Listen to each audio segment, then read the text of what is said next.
नमस्कार साथियों, आप सभी का इंटॉक में स्वागत है। मैं हूं शशिकांत कुमार। तो आज के इस वीडियो विश्लेषण की हम बात करेंगे सुप्रीम कोर्ट के आए एक फैसला। इस फैसले के बाद नरेंद्र मोदी के जो विरोधी हैं वो ये कह रहे हैं कि हो गया, नरेंद्र मोदी अब ईवीएम हैक नहीं कर पाएंगे। ईवीएम हैक होता है कि नहीं, इस विषय पर तो हम बातचीत करेंगे, लेकिन नरेंद्र मोदी के विरोधी इस वक्त खुश नजर आ रहे हैं कि सुप्रीम कोर्ट से नरेंद्र मोदी को कहीं ना कहीं झटका लग गया। लेकिन चलिए साथियों, आखिर क्या फैसला आया सुप्रीम कोर्ट से और उस फैसले के बाद नरेंद्र मोदी के विरोधी क्यों बना रहे हैं जज? क्या चुनाव आयोग अब स्वतंत्र हो गया है? इन सारे सवालों का उत्तर आज के इस वीडियो में मिलेगा। ऐसे ये फैसला कुछ दिन पहले की है, लेकिन होली की छुट्टी हुई, इसके अलावा और भी कारणों से हम इस विषय पर वीडियो विश्लेषण नहीं लेके आए, इसलिए आज लेके आ रहे हैं। तो चलिए साथियों, बताते हैं कि सुप्रीम कोर्ट का फैसला क्या है।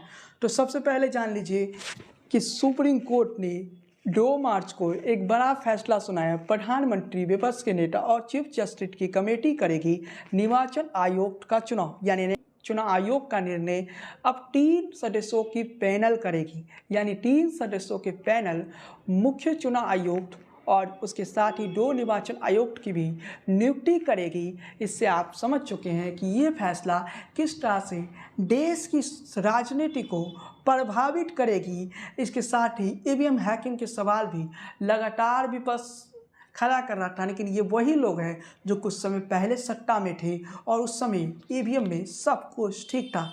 इस फैसले के बाद विपक्षी खेमा खुशी मना रहे हैं और विपक्षी नेता कहीं ना कहीं स्वागत के मूड में हैं और कह रहे हैं सुप्रीम कोर्ट ने बिल्कुल सही फैसला लिया।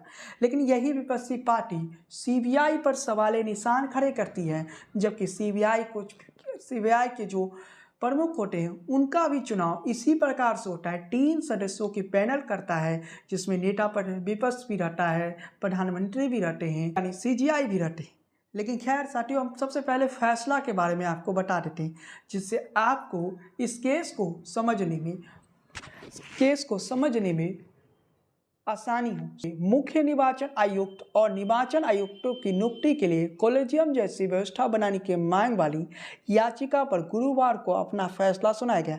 न्यायमूर्ति के.एस. जोसेफ की अध्यक्षता वाली 5 सदस्यीय संविधान पीठ ने अपने फैसले में कहा कि प्रधानमंत्री, लोकसभा में नेता प्रतिपक्ष या सबसे बड़ी विपक्षी पार्टी के नेता, चीफ जस्टिस ऑफ इंडिया की कमेटी मुख्य चुनाव आयुक्त और चुनाव आयुक्तों की चयन करेगी। हाँ, की नियुक्ति का अधिकार राष्ट्रपति के पास ही रहेगा।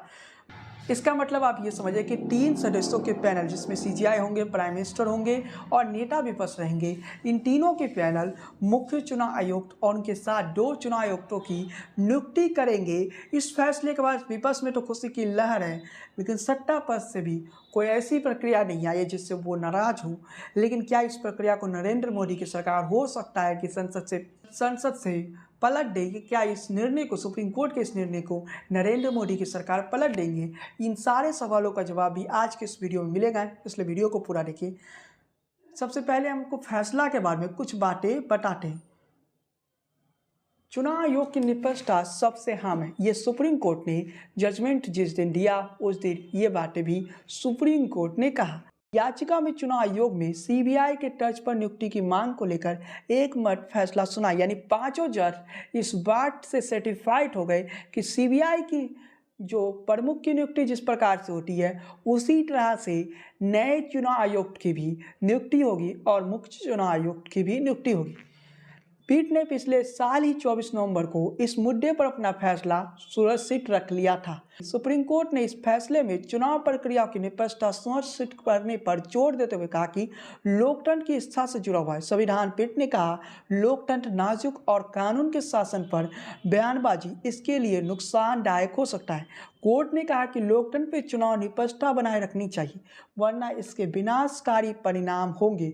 कोर्ट ने कहा कि भारत का निर्वाचन आयोग स्वतंत्र और निष्पक्ष तरीके से काम करने के लिए बाध्य है और उसे संवैधानिक ढांचे के भीतर कार्य करना चाहिए।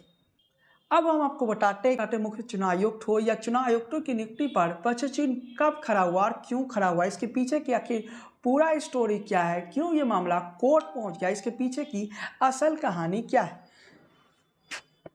चलिए साथियों, अब हम आपको ये बताते हैं। इससे पहले शीर्ष अदालत ने पूर्व नौकरशाह अरुण गोयल के निर्वाचन आयुक्त के नियुक्ति में केंद्र द्वारा दिखाई गई जल्दबाजी पर सवाल निशान खड़े किए थे।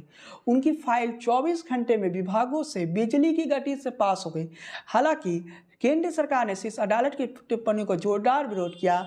जो केंद्र सरकार के वकील थे, उन्होंने कहा कि उनकी नियुक्ति संबंधित पूरे मामले को संपूर्णता देखने की जरूरत है। शीर्ष अदालत ने पूछा कि केंद्रीय कानून मंत्री चुनाव आयुक्त के रूप में नियुक्ति के लिए प्रधानमंत्री से सिफारिश की गई तो 4 नामों के एक पैनल को कैसे चुना गया, जबकि उनसे किसी के कार्यकाल में निर्धारित 6 साल का कार्यकाल पूरा नहीं किया था। चुनाव आयोग ने अधिनियम 1991 के तहत चुनाव आयोग के कार्यकाल 6 वर्ष या फिर 65 वर्ष की आयु जो कि पहले से लागू हो सकता है। चुनाव आयुक्तों के रूप में अरुण गोयल की नियुक्ति पर दखल दिया गया। अदालत ने चुनाव आयुक्त के तौर पर अरुण गोयल की नियुक्ति को संबंधित मूल रिकॉर्ड मांगे। शीर्ष अदालत ने केंद्र सरकार से सवाल किया था कि अरुण गोयल को चुनाव आयुक्त पर कैसे नियुक्ति की गई। पीठ ने कहा कि वो सिर्फ तंत्र को समझना चाहते हैं।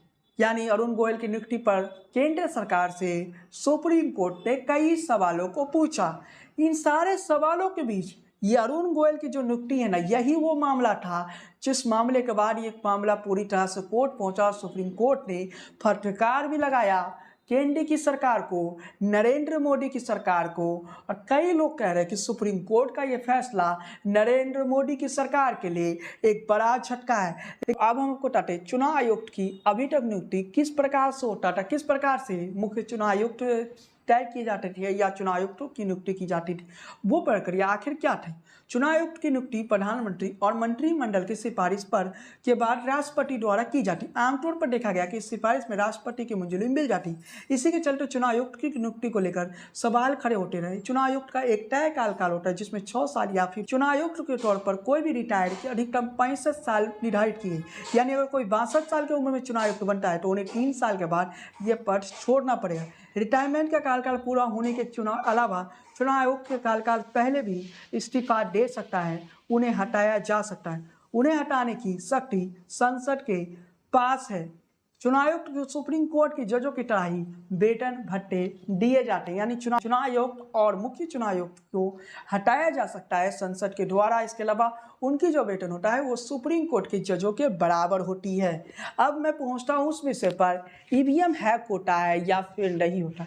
कई बार ये सवाल निशान खड़ी होती है कि ईवीएम हैक हो जाता है, लेकिन सच्चाई है कि ईवीएम हैक नहीं होता है। मेरा एक चैनल है शशिकांत कुमार, उस चैनल को सब्सक्राइब कर लीजिए। उस चैनल पर मैं विस्तृत रूप से ईवीएम हैकिंग से जुड़ी बातें आपको बताऊंगा। कई बार देखते हैं कि कई निर्दलीय प्रत्याशी भी ये कहते हैं कि ईवीएम हैक हो गए, उन्हें 1800 या 1500 या 1000 वोट मिले होते हैं, तो वो कहते हैं कि मुझे 50,000 वोट मिले, मुझे 40,000 वोट मिले। लेकिन सच्चाई ये है कि उन्हें उतने ही वोट मिले होते हैं जितना वो वोट पाते हैं। यही हालात हमारी विपक्षी पार्टियों की भी, उन्हें भी लगता है ईवीएम हैक हो गई। लेकिन कड़वा सच है कि विपक्षी पार्टी को जनता वोट ही नहीं दे रही है। जब आपको वोट ही नहीं मिला तो ईवीएम पर आप गाली देकर या ईवीएम को आप गलत बताकर क्या फायदा। सच्चाई यही है कि ईवीएम हैकिंग जैसी परिस्थिति ना बनेगी और ना ही कोई ईवीएम हैक कर सकता है। ईवीएम हैक की जो बातें दिखती है कि ईवीएम हैक हो जाती है, वैसी स्थिति नहीं है। भारत के जो इलेक्शन कमीशन है वो काफ़ी बेहतर तरीके से निष्पक्ष और स्वतंत्र रूप से इलेक्शन करवाते हैं। और ये जो सवाल निशान खड़ी होती है ईवीएम पर, ये बस एक बहाना है। जिस प्रकार से कोई बच्चा अच्छे नंबर नहीं आने के बाद पेरेंट्स से ये कहता है कि टीचर ने हमें अच्छा से नहीं पढ़ाया, अब उसमें आप किसकी गलती दीजिएगा? टीचर की गलती दीजिएगा, क्योंकि उसी क्लास का दूसरा बच्चा अच्छे अंक लाकर पास हो जाता है। तो इसमें गलती टीचर की नहीं होती है बल्कि उस बच्चे की गलती होती है, क्योंकि उस बच्चे ने स्कूल में अच्छे तरीके से पढ़ाई नहीं किया होगा। हो सकता है वो क्लास के दौरान सो रहा होगा, इस कारण से वो बच्चे फेल हो गया होगा या उस बच्चे की अंक कम आई। लेकिन वो बच्चा पेरेंट्स से शिकायत करते हुए ये कहता है कि टीचर ने मुझे स्कूल में बेहतर ढंग से नहीं पढ़ाया। ठीक उसी तरह से देश की विपक्षी पार्टियों का उदाहरण ले लीजिए। विपक्षी पार्टी ताने देते हैं ईवीएम ने हैक हो जाता है इसलिए बीजेपी जीत जाती है। करवा सत्य यही है कि बीजेपी इसलिए जीतती है कि बीजेपी के पास कुशल रणनीतियां है। बीजेपी चुनाव लड़ने का एक मशीन बन चुका है आज के दौर में, उस पर भी मैं बताऊंगा। मेरा एक और चैनल है शशिकांत कुमार, उसका लिंक मैं दे देता हूँ। वहाँ पे मैं आपको विस्तृत रूप से बताऊंगा कि ईवीएम की जो एक कहानी है इसकी सच्चाई कितनी है।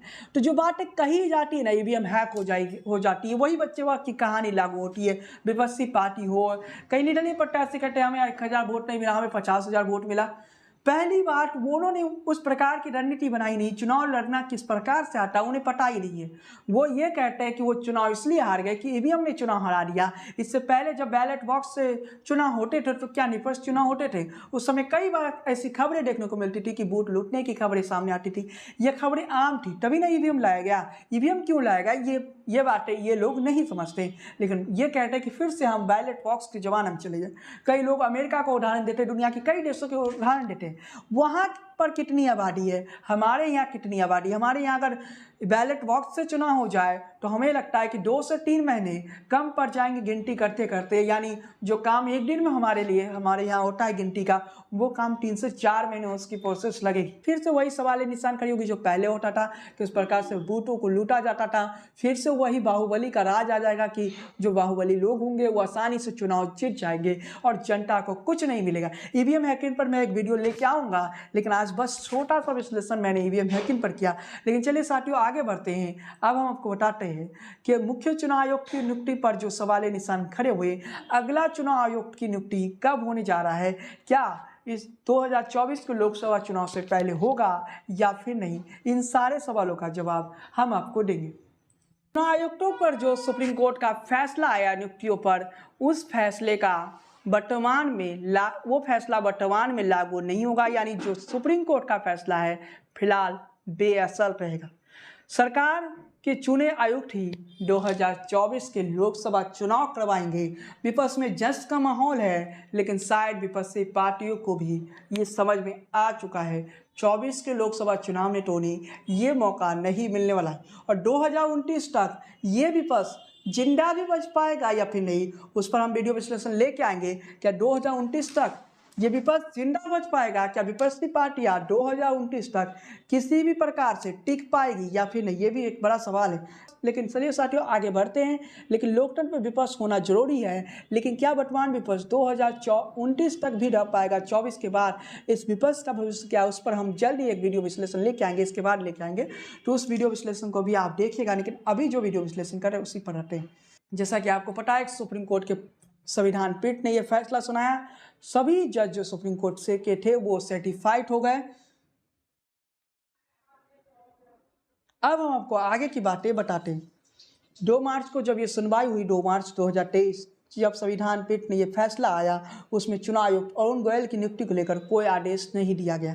जिस अरुण गोयल के नियुक्ति पर लगातार विवाद था, उस पर सुप्रीम कोर्ट ने कोई फैसला ही नहीं दिया। चुनाव आयुक्तों की नियुक्ति की प्रक्रिया को बताने को कहा। इसके बाद कई सुनवाई के बाद 2 मार्च 2023 को जब संविधान पीठ का फैसला आया तो उसमें चुनाव आयुक्त अरुण गोयल की नियुक्ति को लेकर कोई आदेश नहीं था। मतलब ये मौजूदा मुख्य चुनाव आयुक्त 2 में से एक चुनाव आयुक्त 2024 के लोकसभा चुनाव तक अपने पदों में बने रहेंगे। साफ है कि 2024 के आम चुनाव में मौजूदा मुख्य चुनाव आयुक्त राजीव कुमार चुनाव आयुक्त अरुण गोयल की अगुवाई में ही होगा। आपको विस्तृत रूप से बताते हैं कि तीनों चुनाव आयुक्तों की रिटायरमेंट कब होने वाला है। तो सबसे पहले मुख्य चुनाव आयुक्त की बात करें तो 15 मई 2022 को वो चुनाव आयुक्त बने थे। उनकी रिटायरमेंट 2025 के फरवरी में होगा, यानी मुख्य चुनाव आयुक्त बने रहेंगे। इसके अलावा अरुण चंद्र पांडे की बात करें तो उनकी नियुक्ति 9 मार्च 2021 को हुआ। वो कब रिटायर हो रहे हैं तो फरवरी 2024 में। अरुण गोयल की नियुक्ति तो पिछले साल ही हुआ, तो उनकी जो कार्यकाल वो तो काफ़ी लंबा होगा, लेकिन बता देते हैं इनकी नियुक्ति 21 नवंबर 2022 को हुआ। इनकी रिटायरमेंट 2027 में होगा।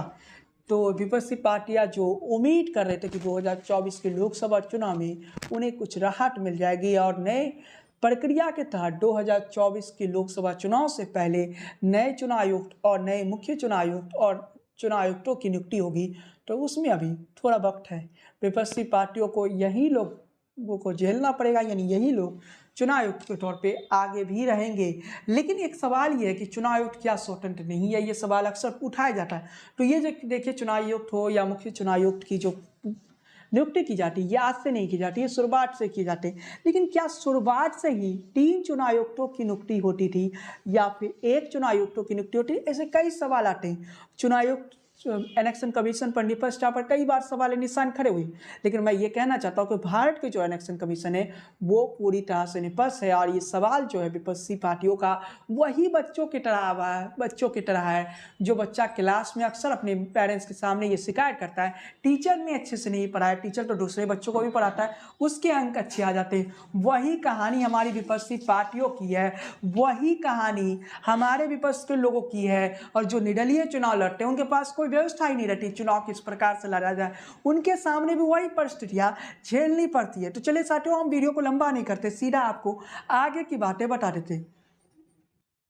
सुप्रीम कोर्ट ने जो फैसला दिया, ये फैसला कब तक लागू होगा? इस पर सुप्रीम कोर्ट ने अपने आदेश में साफ कहा है, ये प्रोसेस तब तक लागू रहेगा जब तक संसद चुनाव आयुक्तों को नियुक्ति को लेकर कोई कानून नहीं बना लेता। यानी अगर संसद कोई कानून बना लेता है तो ये प्रोसेस समाप्त हो जाएगा।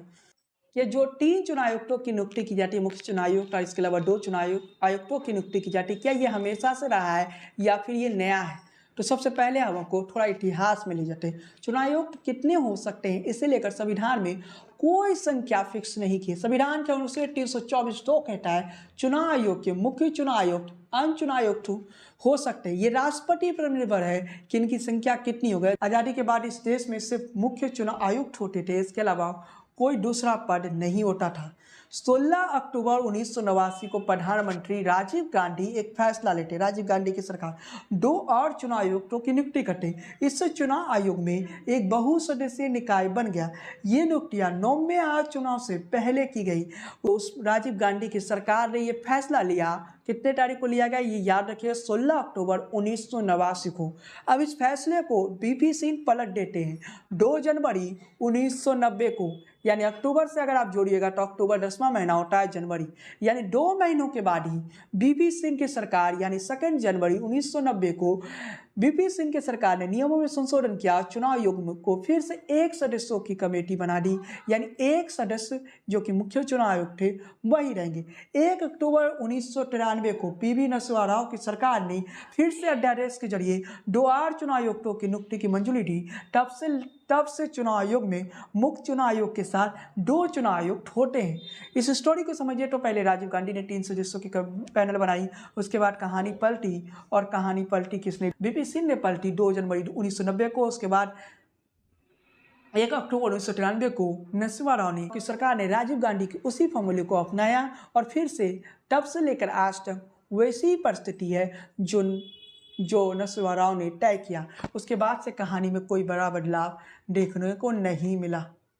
मैंने आपको समझाने की प्रयास कि सुप्रीम कोर्ट का जो फैसला था, उस फैसले के असर कैसे 2024 के लोकसभा चुनाव में नहीं जाएगा, उस फैसले को लागू किया जाएगा। अर्थात नरेंद्र मोदी की सरकार पर जो ये आरोप लगा रहे हैं, नरेंद्र मोदी की सरकार को लग गया झटका, उन लोगों को कहीं 2024 के लोकसभा चुनाव में झटका ना लग जाए। तो सीबीआई डायरेक्टर की नियुक्ति भी उसी प्रकार से होती थी, तो तब भी ये लोग सवाल निशान खड़े करते हैं। तो अब कल को हो सकता है ये लोग ये भी सवाल निशान खड़ा कर सके कि जो चुनाव आयुक्तों की नियुक्ति हो रही है, मुख्य चुनाव आयुक्त और उनके साथ 2 चुनाव आयुक्तों की नियुक्ति होती है, उस नियुक्ति पर भी प्रश्न खड़ा कर दिया जाए और कह दिया जाए इसमें तो सरकार के ही लोग हैं। क्योंकि इससे जो 3 नामों को डिसाइड की जाएगी, जो पैनल के सामने 3 नाम रखेगी, वो पहले की तरह कानून मंटाले रखेगी। अर्थात पूरी स्टोरी को अगर आप समझते हैं तो ये कहानी उसी और जा रही है जो कि सीबीआई डायरेक्टर की नियुक्तियों पर सवाल निशान आज तक होता है। सीबीआई डायरेक्टर की नियुक्ति पर कि सीबीआई डायरेक्टर सरकार का टोटा बन चुका है, क्योंकि सुप्रीम कोर्ट ने एक फैसला सुनाया था यूपीए के काल में, जब कहा था सीबीआई पिंजरे में बंद टोटा है, तो क्या सुप्रीम कोर्ट उस बात को भुला देगी? क्या सुप्रीम कोर्ट अपने ही फैसले के उस बातों को भुला देगी? अब सुप्रीम कोर्ट के 3 सदस्यों के पैनल इस फैसले को निर्णय करेगी, इस फैसले पर कहेगी। देखते हैं आगे क्या होता है, आगे की प्रोसेस कैसी होगी। लेकिन आज के इस वीडियो विश्लेषण में बस इतना ही। आपको ये वीडियो कैसा लगा अपनी टिप्पणी कमेंट बॉक्स में दीजिए। वीडियो पसंद आई हो तो लाइक कीजिए, शेयर कीजिए, इस चैनल को सब्सक्राइब कीजिए। अगर पहली बार आए हैं तो बेल आइकन क्लिक करना बिल्कुल ना भूलिए। फेसबुक पर ये वीडियो देख रहे हैं, इसको पेज को फॉलो कीजिए, लाइक कीजिए, बने रहिए इन टॉक के साथ, राजनीति के सबसे विशेषणीय चैनल के साथ। जय हिंद, वंदे मातरम।